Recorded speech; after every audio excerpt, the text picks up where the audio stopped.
Certainly is, and we're hopeful that we're losing some of the power that the atmosphere held, but still we've got strong winds that are not that far off the ground.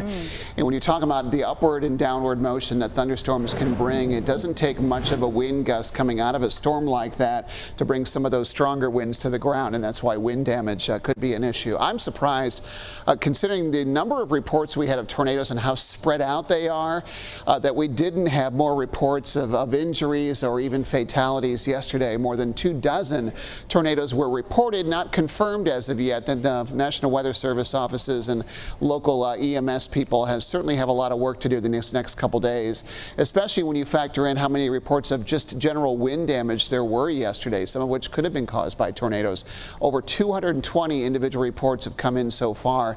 Notice that lately they've kind of waned a bit because the rain is moving through the mountains as we speak.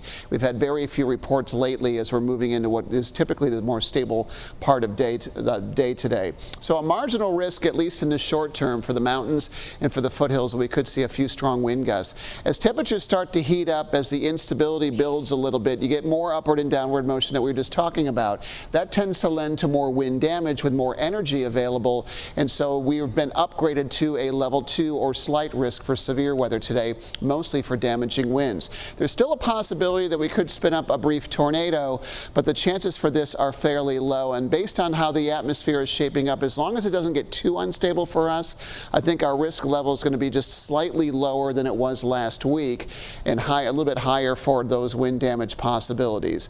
The first thing you'll notice when you walk out the door this morning is how warm it is. Temperatures in the 50s in the mountains where it's currently raining, and mid-60s over much of the Triad. You can see the cool air behind these frontal boundaries with temperatures in the 20s and 30s, and while we won't be all that cold, we will see temperatures dip down, even by tomorrow morning, back down into the lower 40s.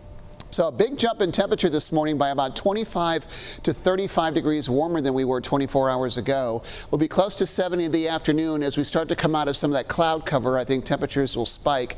Rain chances are best early, mostly showers with a few embedded storms, but notice the 40% chance for showers and storms. Even with rain chances dropping, the possibility that we could see a few strong storms will linger into the afternoon today. 71 for the foothills with a rain chance lingering into the afternoon and then tapering off from there, and mountains will have a high of 65 degrees later today. You'll watch the heavy rains come in. Could see over an inch of rain in a few isolated locations. Not as good of coverage of storms into the afternoon, but a few strong storms may be a possibility later today. Tomorrow's drier, still windy though, up to with winds gusting up to about 30 miles per hour. Milder temperatures return late weekend. And a reminder for you at home, you can always use our free WXII 12 News mobile app to help stay weather aware today. Our app allows you to check our latest forecast from our team of meteorologists and use our interactive radar even on the go.